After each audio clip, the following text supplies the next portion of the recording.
Shabbat Shalom, everyone. Shabbat Shalom. An early happy Thanksgiving as well, although that's going to be the topic for next week, not tonight. So tonight, we are going to play with the movie title. I'm sure you all remember Four Weddings and a Funeral. Yes, well, Chayei Sarah is 2 funerals and 3 weddings. So I think that is, even more impressive. Now, some of these you probably can name fairly easy. What is the first funeral that we get in Chayei Sarah? Sarah, right? Sarah dies right at the beginning of this week's Torah portion, and very famously, Abraham will purchase the cave of Machpelah in Hebron and have a place for her to be buried, as well as himself and the descendants that will come later. Who else dies in this Torah portion? Abraham. Right at the end of the Torah portion, Abraham also dies. So there's our 2 funerals. Abraham and Sarah forming bookends for this week's parashah, both of whom were then buried in the same place. 3 weddings. Well, one of them is quite famous.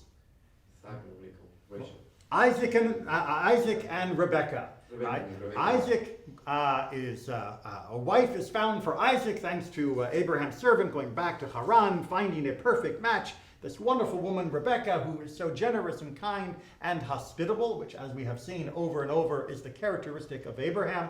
She is perfect to come to the household, and she does. They get married, and there is much love. But there are 2 other weddings in this week's Torah portion. Jacob and Leah. No, that's going to have to wait until a couple weeks from now. Is it It's his brother? tricky, isn't it? It's a brother, yes. It's Isaac's brother, Yes, it was, yeah. Hagar's son, Ishmael. Ishmael.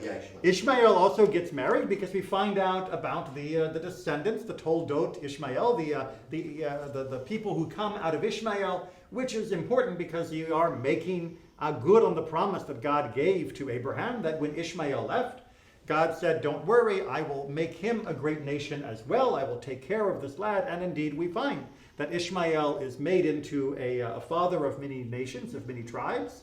And we also see at the death of Abraham, Ishmael and Isaac standing together at the grave to bury their father. Beautiful, very touching moment. But there's another wedding, the one that everyone always forgets. Abraham's next wife. Abraham gets remarried. After Sarah dies, we don't know exactly how long it takes, Abraham gets married to a woman named Keturah. And he has more children with her, and they go on to also be some of the significant tribes of that part of the world. They don't share directly in the covenant that is the main theme of the Torah, and so they sort of fade from view, but nonetheless, Abraham does get remarried.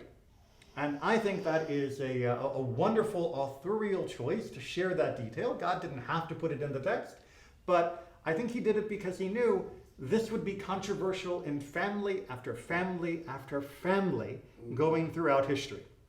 I cannot tell you, because of confidentiality and because I can't keep count, of the number of families that I have worked with that at one point or another, an elderly parent has become a widow or a widower and then will remarry. And in some families, this is a cause for joy and celebration, and in many others, this is a cause for frustration and consternation. How could they possibly get remarried when, they were married to my mother, my father, who has passed away, and now they're betraying the memory of their beloved by getting remarried. This is terrible. How could they possibly do it? Of course, I've also heard the alternative, where families are upset and worried about their loved spouse or parent that is surviving, because they're not getting out. They're not meeting new people. They're not dating. They're not going to have the companionship of a loved one in their further golden years, because they have already lost one spouse. And the family will be hoping that they will find a match, a keturah, if you will, for that next stage of their life. And I love that Chayei Sarah gives us this moment where we can all stand back and say, do we approve or disapprove of what Abraham did? is it right that Sarah, who came with him all the way across the world, especially the world as they knew it at the time, who stayed with him time and time again when things were tough, who lied and risked her life to try and help him, who went through so much agony with the struggle of maybe Hagar would be the way that Abraham would have children and all the tensions that brought into the house, but now that she's gone, he quickly just runs out and gets remarried? Isn't this just besmirching her memory? Isn't this just a complete sacrilege to her memory? And indeed, there are some people who might feel that way. On the other hand, there are other people who are good for Abraham, right? Good for him, yes. I know that Sarah has passed away and she was very special, but life doesn't end just because one person passes away. Good for him. And, it's also a little more evidence that it was never really his problem about having children, because he goes on to have a whole bunch of other ones with this other woman. So maybe it really was more Sarah's infertility that was the main issue. So, Yasher Koach Abraham for moving on with your life. But he had already had him with Hagar. He'd had one with Hagar, but only one. That might have been a fluke. Keturah shows that it's not a fluke. I should point out that there is a very famous midrash which says that Keturah was actually Hagar with a different name, because after the death of Sarah, when she returned, she was more like Ketoret. She was more like the incense. She was more beautiful of her character. That her pride, her arrogance, her confrontational nature had been smoothed during the years of absence, which of course should only provoke further discussion of how in the world could Abraham marry or remarry Hagar after everything that had happened between her and Sarah? Let me guess. What's that? So let me guess. Let me guess. This is the kind of stuff that soap operas are made out of. But more importantly, who are we to question Abraham's choices?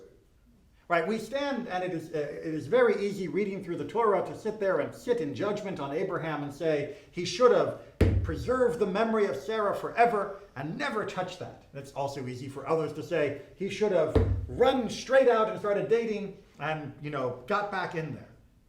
But really, honestly, none of us are Abraham. None of us are standing in his position. None of us know what difficulties he had, know what grief he was bearing. We know that he wept for the death of Sarah, but that doesn't mean that we are perfectly able to decide what would be the best way for him to behave, the best way for him to not only honor the memory of Sarah, but to also honor himself in his life as he needs at that moment.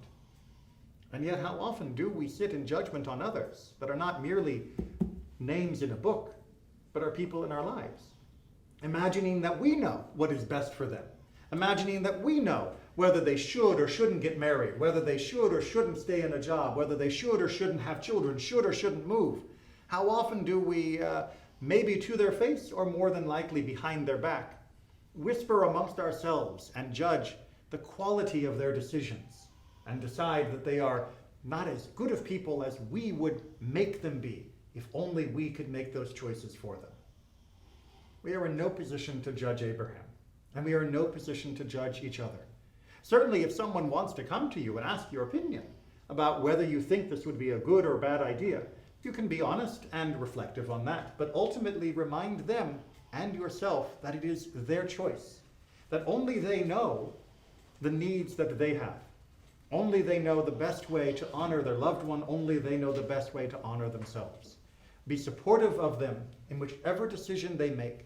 Be supportive of them as they may struggle with those decisions. Be supportive of them because ultimately it is their life to live and it is their life for us to support. It's not always easy to stand by and watch someone make a decision that you wouldn't make.